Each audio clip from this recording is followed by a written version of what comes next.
بسم اللہ الرحمن الرحیم۔ ڈیئر کینڈیڈیٹس، اس سے قبل ہم PPSC لیکچرر اسلامک اسٹڈیز کے حوالے سے، چونکہ تاریخ اسلام بہت اہم سبق ہے اس حوالے سے، تو ہم سیرت نبویہ صلی اللہ علیہ وآلہ وسلم کے ساتھ عہد خلفائے راشدین اور پھر اسی طرح عہد بنی امیہ پہ بات کر چکے ہیں۔ تو اس لیکچر میں ہم عہد بنی عباس پہ بات کریں گے کہ جب 132 ہجری میں بنی امیہ کا دور ختم ہو گیا،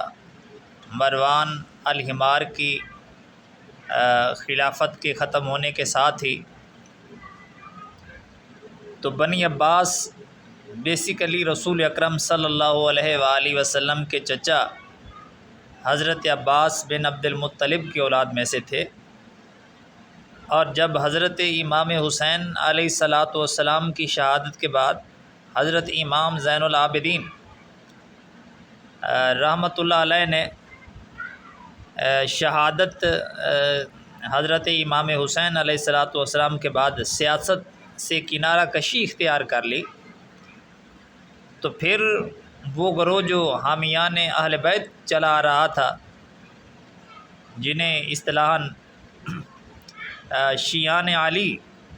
علیہ الصلاۃ والسلام کے نام سے پکارا جاتا تھا، تو انہوں نے پھر پالیٹیکلی اپنا لیڈر جو ہے وہ حضرت امام محمد بن حنفیہ رحمۃ اللہ علیہ ان کو بنا لیا، جو حضرت علی کی غیر فاطمی اولاد میں سے تھے۔ تو پھر یہ دو اصطلاحیں جو ہیں وہ وجود میں آئیں، علوی اور اسی طرح فاطمی۔ تو یوں جو سیاسی طور پہ لیڈرشپ تھی وہ حضرت علی رضی اللہ تعالیٰ عنہ کی فاطمی اولاد سے غیر فاطمی یعنی علوی اولاد کی طرف منتقل ہو گئی۔ تو پھر اپنی زندگی میں حضرت امام محمد بن حنفیہ وہ امام رہے، اور ان کے وفات کے بعد پھر ان کے بیٹے امام ابو ہاشم عبداللہ وہ امام بنے، اور پھر انہوں نے یہ منصب امامت حضرت عبداللہ بن عباس رضی اللہ تعالیٰ عنہ کے پوتے حضرت الامام محمد بن علی ان کو یہ منصب امامت جو ہے وہ سونپ دیا تھا۔ تو یوں خلافت اور امامت کا جو استحقاق حضرت علی رضی اللہ تعالیٰ عنہ کی اولاد سے حضرت عباس رضی اللہ تعالیٰ عنہ کی اولاد میں منتقل ہو گیا۔ تو پھر حضرت الامام محمد بن علی کی وفات کے بعد یہ امامت کا جو منصب ہے ان کے بیٹے ابراہیم کو، اور پھر ان کے بعد ان کے چھوٹے بھائی ابو العباس عبداللہ کو جو منتقل ہوا، جو بعد میں خلافت عباسیہ میں پہلے خلیفہ بھی منتخب ہوئے۔ تو بنی عباس کا جو اقتدار ہے اس میں بہت سارے انقلابات آئے، لیکن اس کے باوجود بھی تقریباً 500 سال تک جو ہے بنی عباس اقتدار میں رہے ہیں، جس میں 37 جو خلفاء ہیں وہ مسند خلافت پہ بیٹھے، یعنی 132 ہجری سے 656 ہجری تک۔ تو اس دور بنی عباس کو 3 ادوار میں جو ہے وہ تقسیم کیا جاتا ہے۔ ایک ان کا دور عروج ہے، اور یہ 132 ہجری سے 247 ہجری تک پھیلا ہوا ہے، اور پھر اس کے بعد زوال پذیر دور ہے، اور یہ 247 ہجری سے 400 ہجری تک ہے، اور پھر اس کے بعد دور زوال ہے، اور یہ 400 سے 455-56 ہجری تک کا دور ہے۔ تو اس طرح پھر آخر کار ہلاکو خان نے بغداد پہ حملہ کیا، اور عباسی خلفاء میں سے آخری جو خلیفہ تھا بغداد میں مستحسن باللہ، تو اسے شکست ہوئی، اور بعد میں ہلاکو خان نے اس کو جو ہے وہ شہید کر دیا۔ تو یوں جو خلافت بنی عباس تھی وہ بغداد کے اندر ختم ہو گئی۔ تو یہ اجمالی جو ہے وہ تعارف ہے۔ تو تفصیل کے ساتھ اگر ہم دیکھیں تو سب سے پہلے جو خلیفہ ہیں بغداد میں خلافت بنی عباس کے، وہ ابو العباس الصفاح جو ہے الصفاح کے نام سے، یعنی 132 ہجری میں جب خلافت بنی امیہ ختم ہوئی تو بنی عباس میں سے جو پہلا خلیفہ منتخب ہوا تو وہ ابو العباس الصفا عبداللہ بن محمد تھا، اور اس نے 132 ہجری سے 136 ہجری تک حکومت کی ہے، اور اس کا لقب صفاح پڑ گیا، جس کے معنی ہیں بہت زیادہ قتل و غارت کرنے والا، کیونکہ اس کے دور اقتدار میں بنی امیہ کو چن چن کے قتل کیا گیا، اور پچھلے تمام بنی امیہ کے دور خلافت میں جتنے مظالم انہوں نے اہل بیت کے ساتھ روا رکھے، تو یوں سمجھیں کہ اس نے ایک ہی سال کے اندر سارے بدلے جو ہیں وہ چکا دیے۔ تو بنی امیہ کا جزیرۃ العرب میں بالکل سمجھے خاتمہ کر دیا گیا، سوائے ایک فرد کے جس کا نام عبد الرحمن الداخل ہے تاریخ میں، اور وہ بھاگ گیا، اسپین پہنچا اور وہاں پر اس نے بنی امیہ کی حکومت جو ہے قائم کی۔ تو صفا نے جو پایا تخت ہے اس وقت انبار میں ایک شہر ہاشمیہ تھا، اسے جو ہے وہ آباد کیا اور اس کو پایا تخت بنایا گیا۔ تو ابو العباس نے 4 سال جو ہے حکومت کی ہے، اور حکومت کا ڈھانچہ جو ہے اس نے بڑی اچھی طرح سے تشکیل دیا، اور اسی طرح وزارت کا عہدہ بھی بنی عباس نے شروع کیا۔ تو پہلا جو وزیر ہے وہ ابو سلمہ نامی آدمی تھا، اسے بنایا گیا، لیکن بعد میں کیونکہ وہ علوی اہل بیت کا زیادہ طرفدار تھا تو انہوں نے اسے مروا دیا، اور اس کے بعد پھر خالد بن برمک جو تھا خاندان برامے کا، جسے ہارون الرشید کے عہد میں بڑی ترقی ملی، اور بعد میں اسی ہارون الرشید کے دور میں ہی یہ اپنے انجام کو پہنچے، تو اس نے خالد بن برمک کو اپنا جو ہے وہ وزیر بنا لیا۔ تو 136 ہجری میں اس کا انتقال ہو گیا، تو 4 سال تقریباً اس نے حکومت کی ہے۔ تو اس کے بعد پھر ابو جعفر منصور جو ہے جو اس کا بھائی تھا، اور اسے ہی اس عباسی حکومت کا حقیقی بانی جو ہے وہ تصور کیا جاتا ہے، اور اس نے پھر 136 ہجری سے 158 ہجری تک حکومت کی ہے، اور بنی عباس کی حکومت کو جو ہے مستحکم کرنے میں سب سے زیادہ اسی کا ہاتھ ہے۔ اسی کے دور میں جو ہے اس کے چچا عبداللہ بن علی اس نے بھی بغاوت کی، اس کی بغاوت کو بھی اس نے کچلا تقریباً 137 ہجری میں۔ اسی طرح 137 ہجری میں ہی ابو مسلم خراسانی جو کہ بنی عباس کی حکومت کو قائم کرنے میں جس کا بہت بڑا کردار تھا، اس کو بھی ابو جعفر منصور نے قتل کروا دیا، اور اسی طرح 145 ہجری میں حضرت امام نفس زکیہ رحمۃ اللہ علیہ جو ہیں انہیں بھی اس نے شہید کروا دیا۔ تو اپنے اس تمام عرصہ میں ابو جعفر منصور نے جو ہے خلافت عباسیہ کے استحکام میں بنیادی کردار ادا کیا ہے، اور اسی طرح بغداد شہر کی بھی اس نے بنا رکھی، اور وہیں پہ اپنے لیے قصر خلد اور اسی طرح قصر رصافہ وہ تعمیر کروائے، مسجد حرام کی توسیع کروائی، اور اسی طرح پھر منصور نے وفات سے قبل اپنے بھائی عیسیٰ بن موسیٰ کی جو ولی عہدی تھی اس کو مؤخر کر دیا، اور پھر اپنے بیٹے مہدی کو اس نے جو ہے وہ ولی عہد نامزد کر دیا۔ تو اس طرح 22 سال 3 ماہ اور چند دن انتقال کرنے کے بعد حکومت کرنے کے بعد اس کا انتقال ہو گیا۔ تو پھر اس کے بعد اس کا بیٹا جو مہدی ہے وہ خلیفہ بنا، اور اس نے 158 ہجری سے 169 ہجری تک تقریباً 10-11 سال جو ہے حکومت کی ہے، لیکن وہ بہت ہی سخی ایک حکمران تھا، برعکس منصور کے کہ منصور کا جو لقب ہے تاریخ میں وہ ابو دوانیک یعنی دمڑیوں کا باپ، یعنی 1-1 روپے پیسے کی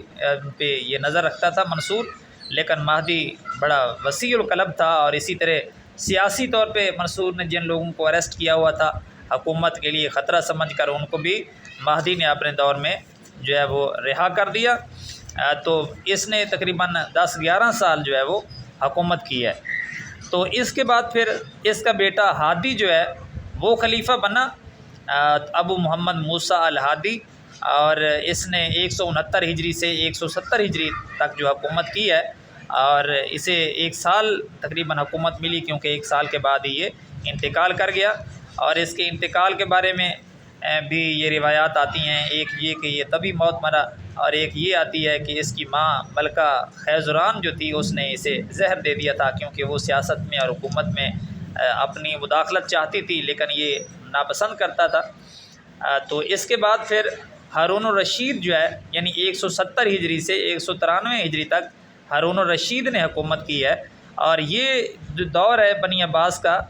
سب سے سنہرا دور کہلاتا ہے کہ اس کے دور کے اندر بنی عباس نے بہت زیادہ ترقی کی ہارون الرشید کے دور کے اندر۔ اور اسی طرح ہارون الرشید کا ہی جو دور ہے اس کے اندر مختلف قسم کی بغاوتیں ان کو دبایا گیا، اور سب سے جو ہے سائنسی جو پیش رفت ہوئی ہے وہ بنی عباس میں سے ہارون الرشید کے دور میں ہی ہوئی ہے۔ اور اسی طرح اس دور میں کتاب الخراج حضرت امام ابو یوسف رحمۃ اللہ علیہ نے کتاب الخراج جو ہے وہ مرتب کی۔ بیت الحکمت جو ہے بیت الحکمہ ایک ادارہ قائم کیا گیا جس میں تالیف، ترجمہ اور اسی طرح دنیا کی دوسری زبانوں میں جو کتابیں لکھی ہوئی تھیں ان کو منگوایا جاتا، اور پھر بڑی تنخواہوں پہ یہاں پہ ملازم رکھے گئے اور ان کتابوں کو ٹرانسلیٹ کروایا جاتا۔ تو اس کے دور میں علم و حکمت کے لحاظ سے جو ہے وہ بہت ترقی کی ہوئی ہے۔ اور اسی طرح اس کے دور کا ایک اور بہت بڑا جو فیمس واقعہ ہے وہ خاندان برمکہ کا عروج تک جانا اور پھر زوال تک جانا ہے۔ تو وہ جیسا کہ ہم نے پہلے بھی کہا کہ خالد برمک جو تھا اس کو سب سے پہلے وزیر بنایا گیا عباسی حکومت میں، جو ہے یعنی صفاح کے دور میں ابو سلمہ کے قتل کے بعد۔ تو پھر جو منصور تھا، جو منصور نے خالد کے بیٹے یعنی جس کو پہلے گورنر وزیر اعظم رکھا گیا، اس کا بیٹا تھا یحییٰ، تو اس کو آذربائیجان کا جو ہے وہ گورنر نامزد کیا، اور بعد میں مہدی نے اس کو ہارون الرشید کا اتالیق جو ہے وہ مقرر کر دیا۔ تو یحییٰ جو تھا وہ ہارون الرشید کا اتالیق بھی رہا۔ اور اسی طرح جب مہدی کے بعد ہادی نے خلافت سنبھالی اور ہارون الرشید کو خلافت سے معزول کرنا چاہا تو اس وقت بھی یحییٰ نے ریسسٹ کیا۔ تو یہی وجہ ہے کہ ہارون الرشید بہت احسان مند تھا یحییٰ کا، ایک تو اتالیق ہونے کے لحاظ سے اور دوسرا اس تک خلافت کے پہنچنے کے لحاظ سے۔ تو جب ہارون الرشید خلافت میں یعنی مسند برا خلافت ہوا تو اس نے یحییٰ برمکی کو بلا کے اپنا وزیر اعظم بنا لیا، اور پھر یحییٰ کے چاروں بیٹے تھے فضل، جعفر، موسیٰ اور محمد، تو یہ سب بڑے عہدوں پہ جو ہے وہ نافذ تھے۔ یوں سمجھیں کہ ساری کی ساری حکومت اور یہ کام سارے کے سارے انہی کے ہاتھ میں تھے، خصوصاً فضل اور جعفر اس لحاظ سے بڑے اعلیٰ عہدوں پہ نامزد تھے۔ لیکن آخر میں ہارون الرشید ان سے بدظن ہو گیا، جس وجہ سے اس نے اپنے غلام مسرور سے جعفر برمکی جو ان میں سب سے زیادہ برسر اقتدار تھا اس کو قتل کرایا، اور یحییٰ برمکی کو اس کے باقی جو 3 بیٹے تھے ان کو جیل میں ڈلوا دیا، اور ان کی جائیدادیں جو ہیں وہ ضبط کر لیں۔ تو اسی قید میں 190 ہجری میں یحییٰ کا اور پھر اسی طرح 193 ہجری میں فضل کا انتقال ہو گیا۔ تو اس طرح یہ برامکہ خاندان جو بڑی شان و شوکت رکھتا تھا بنی عباس کے دور میں، وہ اختتام تک جو ہے پہنچ گیا۔ تو پھر ہارون الرشید کا بھی 47 سال کی عمر میں انتقال ہو گیا 193 ہجری میں، اور اس نے تقریباً 23 سال جو ہے وہ حکومت کی ہے۔ تو ہارون الرشید نے اپنے ولی عہد میں امین الرشید اور مامون الرشید جو اس کے 2 مشہور و معروف بیٹے ہیں ان کو مقرر کیا تھا۔ تو 193 ہجری میں امین الرشید جو ہے وہ تخت نشین ہوا، اور اس نے 198 ہجری تک جو ہے وہ حکومت کی ہے۔ تو امین الرشید کے حوالے سے یہ اہم ہے کہ یہ ملکہ زبیدہ جو بڑی معروف ملکہ ہیں خاندان بنی عباس میں، جو بنی ہاشم میں سے تھیں، تو اس کے بطن سے تھا، اور یہ ایک ہی خلیفہ ہے بنی عباس میں سے جس کو یہ خصوصیت ہے کہ ماں اور باپ دونوں کی طرف سے یہ ہاشمی ہے، اور اس کے وزیر کا نام فضل بن ربیع تھا۔ لیکن فضل بن ربیع نے اس سے کے ساتھ یہ منافقت کی کہ اس کو یہ پٹی پڑھائی کہ آپ مامون الرشید کو خلافت سے دستبردار کر دیں۔ اس نے پھر وہ وصیت جو ہے وہ پھاڑ دی، تو مامون الرشید نے پھر اپنے آپ کو خلیفہ گردانا، خلافت کا اعلان کر دیا، اور دونوں بھائیوں کی فوجیں آپس میں لڑنے لگ گئیں۔ تو اس طرح آخر کار مامون الرشید کی افواج نے بغداد کا محاصرہ کر لیا، اور پھر بغداد کے محاصرے کے دوران ہی طاہر نامی جو جرنیل تھا مامون الرشید کا، اس نے امین الرشید کو قتل کر دیا، اور اس طرح 198 ہجری میں امین الرشید کی حکومت کا خاتمہ ہو گیا، اور اس کے بعد بغداد پر مامون الرشید کا مکمل قبضہ ہو گیا۔ تو مامون الرشید نے پھر 198 ہجری سے 218 ہجری تک حکومت کی ہے، اور یہ علم و ادب کا بہت ہی قدردان خلیفہ تھا، اور اس نے بیت الحکمہ جو ادارہ ہارون الرشید کے دور میں قائم ہوا تھا اس کو بہت زیادہ ترقی دی۔ اور اسی طرح مامون الرشید کے ہی دور میں جو ہے خود مختار ایک حکومت زیدیہ جو ہے وہ یمن کے اندر محمد بن ابراہیم زیادی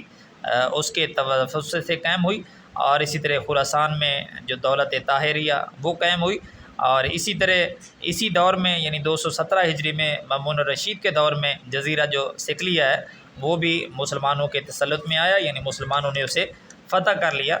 تو سائنس کی بھی اس دور میں بہت زیادہ ترقی ہوئی، اور اسی طرح 214 ہجری میں شماسیہ کے مقام پہ پہلی جو رصدگاہ ہے وہ بھی جو ہے وہ تیار کی گئی۔ تو یہ دور مامون الرشید کا جو ہے